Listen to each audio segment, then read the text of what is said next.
Hello friends, आज हम हाजिर हैं एक और नई स्टोरी के साथ जिसका नाम है शादी थप्पड़ खाने के लिए नहीं की थी। रात के 8 बज चुके थे। सास गुस्से में सुनैना को देख रही थी और सुनैना उनकी आंखों को देखकर डर के मारे कांप रही थी। सास उसे देखकर फुकारती हुई बोली, तेरी हिम्मत कैसे हुई मेरे घर में यह सब करने की? ले देकर 4 दिन हुए हैं इस घर में आए और अपने आप को घर की मालकिन समझने लगी है। आने दे आज मेरे बेटे को, आज तेरी खैर नहीं। हाथ पैर ना तुड़वा दिए तो मेरा नाम भी जानकी नहीं। आज ना जाने क्या होने वाला है। सास जितनी निर्दयी है, अपने बेटे को भी उसी तरह निर्दयी बना रखा है। हर नई नवेली दुल्हन को अपने पति का इंतज़ार होता है, पर सुनैना, उसे तो अपने पति अजय का इंतज़ार बिल्कुल भी नहीं होता था, क्योंकि उसे तो उससे डर लगता था। मन ही मन मन्नत मांग रही थी कि आज पति घर ना आए, लेकिन जब तक पति घर नहीं आएगा तब तक सासू माँ उसे खाना भी नहीं देगी। इतनी निर्दयी औरत है कि रसोई को भी ताला लगाकर रखा था। आखिर ऐसा क्या हुआ है कि जानकी जी उसे इस कदर डांट रही थी, और आखिर अजय का ऐसा क्या स्वभाव था कि अभी नई नवेली दुल्हन होने के बावजूद भी सुनैना को अपने पति का बिल्कुल भी इंतज़ार नहीं था। चलिए जानते हैं सुनैना के बारे में। सुनैना की शादी अजय से 4 महीने पहले ही हुई थी। माता पिता तो है नहीं, ग्रेजुएशन पूरा होते ही चाचा चाची ने उसकी शादी करवाई थी। फिर इन्होंने अपनी जिम्मेदारियों से मुक्ति ले ली थी। ना कोई पगफेरे की रस्म और ना ही कोई तीज त्योहार। इधर ससुराल में ले देकर सास जानकी जी, पति अजय और एक नंद विवाह ही थी जिसकी सगाई हो चुकी थी। छोटा परिवार था। एक प्यारी और शांतिपूर्ण गृहस्थी का सपना संजोए सुनैना इस घर में आई थी। पर सपने तो सपने ही होते हैं, हमेशा सच थोड़े ना होते हैं। शांतिपूर्ण गृहस्थी तो सपना ही बनकर रह गई। सुनैना जहाँ 20 साल की थी, वहीं अजय पूरे 30 साल का। दोनों की उम्र में पूरे 10 साल का अंतर था। साथ जानकी जी सुनैना के लिए 10 नियम कायदे बनाए बैठी थी। सुबह 4 बजे से उठकर पूरे घर की साफ सफाई करना, उसके बाद स्नान आदि करके रसोई में जाना, हमेशा मुंह पर घूंघट लिए रखना, सबको खाना खिलाए बगैर खाना ना खाना, और भी ना जाने क्या क्या नियम सुनैना के लिए बनाए गए थे। उन सभी नियमों को सख्ती से पालन करना होता था, पर अभी उसकी उम्र ही क्या थी। कई बार गलती भी हो जाती। अगर किसी दिन कोई चूक हो जाती, उस दिन उसकी शामत आ जाती थी। उस पर हाथ उठाने से कोई भी नहीं चूकता था। यहाँ तक कि उससे 5 साल बड़ी ननंद विवाह भी उस पर हाथ उठा देती थी। शादी के कुछ दिन बाद रात 8 बजे तक अजय घर नहीं आया था। सुनैना को बहुत जोर से भूख लगी थी, तो उसने अपने आप से खाना लेकर खाना शुरू ही किया था।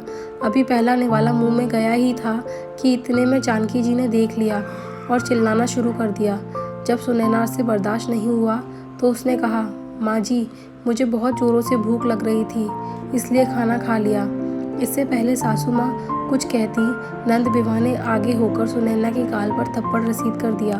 तुम्हारी हिम्मत कैसे हुई मेरी माँ से जवान लड़ाने की? अपने घर में क्या खाना नहीं मिलता था तुमको, जो भूख बर्दाश्त नहीं कर सकती थी?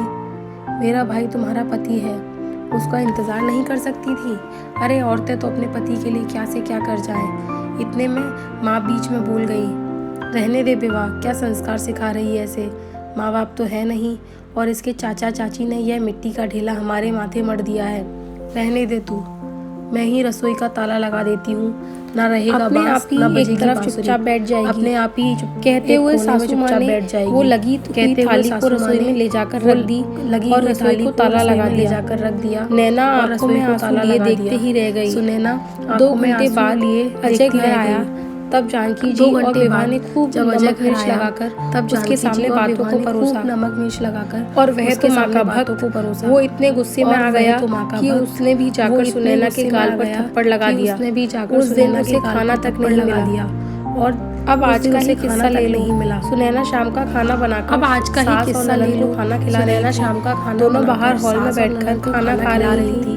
वहीं सुनैना गरम गरम रोटियां सेककर खा रही, दोनों को परोस रही थी। आज सुबह सासू माँ ने सिर्फ दो ही रोटियां दी थी खाने को। सासू माँ ने इस कारण से सुनैना को दी थी, बहुत जोर से भूख लग रही थी। पर अजय तो 10 बजे से पहले आने से रहा। सुनैना से बिल्कुल भी भूख बर्दाश्त नहीं हो रही थी। इससे पहले कि सासू माँ और विवाह खाना खाकर रसोई का ताला लगा दे, उसने फटाफट से एक रोटी अपने पल्लों में बांधकर कमर में खोस ली। जब माँ बेटी का खाना हो गया तो उन्होंने सुनैना को रसोई से बाहर निकालकर ताला लगा दिया। सुनैना अपने कमरे में आ गई। इधर सासू माँ और विभा अपने कमरे में आराम करने चली गई। जब सुनैना को लगा कि अब माहौल सही है तो उसने अपने कमर में बांधी रोटी को निकालकर रोल के करके खाना शुरू कर दिया। रोटी खाते खाते उसकी आंखों से आंसू भी गिरे जा रहे थे। स्वाभिमान इस चीज़ की गवाही नहीं दे रहा था, पर क्या करे, वो भी समझ नहीं पा रही थी। उसी समय सासू माँ किसी काम से उस तरफ आई और उन्होंने सुनैना को रोटी खाते देख लिया। बस फिर क्या था, हंगामा शुरू हो गया और सुनैना अब यही इंतज़ार कर रही थी कि अजय घर ही ना आए। अब पता नहीं आज वो क्या करेगा। उस दिन इन सबके सामने रोटी लेकर खाई थी तो थप्पड़ मार दिया, पर आज तो रोटी की चोरी की थी। थोड़ी देर बाद अजय घर आया तो सुनैना का दिल जोर जोर से धड़क रहा था, माथे पर पसीना आ रहा था। अचानक से जोरदार आवाज़ आई, सुनैना बाहर आओ। सुनैना डरती कांपती बाहर आई। देखा तो सासू माँ अभी भी नागिन की तरह पुकार रही थी। विभा कुटिल मुस्कान के साथ उसकी तरफ देख रही थी और अजय, उसकी आंखें तो गुस्से में लाल हो रखी थी। जैसे ही उसने सुनैना का अपने सामने देखा, उसने उसके बालों को पकड़कर खींचा और धक्का देकर नीचे गिरा दिया। आह! सुनैना की बहुत ज़ोर से चीख निकल गई। तेरी इतनी हिम्मत कि अपने ही घर में चोरी करती है, रुक तुझे मैं आज बताता हूँ। कहते कहते अजय ने अपनी बेल्ट निकाल ली और सुनैना को मारना शुरू कर दिया। सुनैना हाथ जोड़ती रही, लेकिन ना उसे तरस आया ना ही उस घर की औरतों को। आखिर जब अजय नहीं रुका तो सुनैना उसे धक्का मारकर दौड़ती हुई घर से बाहर निकल गई। अरे पकड़ इसे, बाहर कहाँ जा रही है? जानकी जी ने कहा तो अजय ने जवाब दिया, जाने दो माँ, कौन से उसके मायके वाले बैठे हैं जो उसे घर में बिठा देंगे, अपने आप ही घूम फिर वापस आ जाएगी। तुम तो फटाफट मेरा खाना लगाओ, मुझे भूख लग रही है। अजय की बात मानकर जानकी जी ने अजय का खाना लगा दिया और अजय खाना खाने बैठ गया, पर सुनैना की सुध-बुध किसी ने नहीं ली। आखिर फिर थोड़ी देर बाद सुनैना वापस आई। उसे देख तीनों कुटिल मुस्कान के साथ सामने खड़े हो गए। आ गई वापस महारानी, क्या हुआ? मायके वालों ने जगह नहीं दी? जानकी जी ने ताना कसा। देखकर अजय ने भी कहा, जब तक मेरे पैरों में नाक नहीं रगड़ोगी तब तक घर में नहीं घुसने दूंगा। बड़े गई थी ना मुझे धक्का मारकर। हाँ भैया, इतनी आसानी से माफ़ मत करना। इसे अगर अभी माफ़ कर दिया तो कल को सिर पर चढ़कर नाचेगी। ऐसी लड़कियों का क्या भरोसा? अरे भरोसा तो हमें तुझ पर नहीं है। जो अपनी भाभी का सम्मान ना कर पाई वो हमारे घर का मान क्या बढ़ाएगी। अचानक सुनैना के पीछे से विवाह के होने वाले ससुर जी निकल कर आए। उन्हें देखते ही तीनों के चेहरे की हवाइयाँ उड़ गईं। अरे आप कब आए समधी जी? उसी समय आए थे जिस समय आपकी बहू रोड पर बदहवास सी दौड़ रही थी। अच्छा हुआ हमें आप लोगों का चेहरा अभी से पता चल गया, वरना हमारा तो घर बर्बाद हो जाता अगर ऐसी बहू हमारे घर आ जाती। नहीं नहीं, कुछ गलतफहमी है पापा जी, मैं आपको समझाती हूँ, आप अंदर तो आइए, विवाह ने कहा। उसके होने वाले ससुर जी ने कहा, कौन से पापा जी?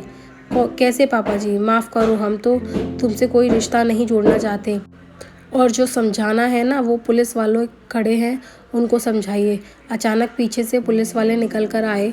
अब तीनों से में से किसी से कुछ कहते न बना। उन्हें देखते ही जानकी जी ने अपनी आवाज़ को नरम करते हुए सुनैना से कहा, अरे बहू, इतनी छोटी सी गलतफहमी में कोई पुलिस को बुलाकर लाता है क्या? ऐसी छोटी मोटी परीक्षा तो हर शादीशुदा औरत को अपने घर में देनी ही पड़ती है। आखिर यह तेरा ससुराल है, इसका मान रखना तो तेरी जिम्मेदारी है ना।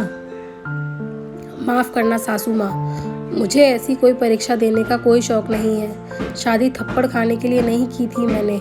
और यह कैसा ससुराल है जहाँ रोटी भी मुझे चुराकर खानी पड़ी? आपने मुझे कमज़ोर समझ रखा है क्या? मेरा मायका नहीं है तो ना सही, पर कमज़ोर मैं फिर भी नहीं हूँ। अब संस्कार अपने बच्चों को जेल में बिठाकर देते रहना। आखिरकार पुलिस तीनों को अरेस्ट कर अपने साथ ले गई। विवाह के ससुराल वालों ने रिश्ता करने से मना कर दिया और सुनैना को एक स्वयंसेवी संस्था ने आगे बढ़ने का मौका दिया, जहां वह संस्था के साथ मिलकर लोगों को घरेलू हिंसा के प्रति जागरूक करती थी। उसने अब एक नई शुरुआत की थी। अगर आप लोगों को मेरी कहानी अच्छी लगी हो तो मेरे चैनल को लाइक, शेयर एंड सब्सक्राइब करें। Thank you so much.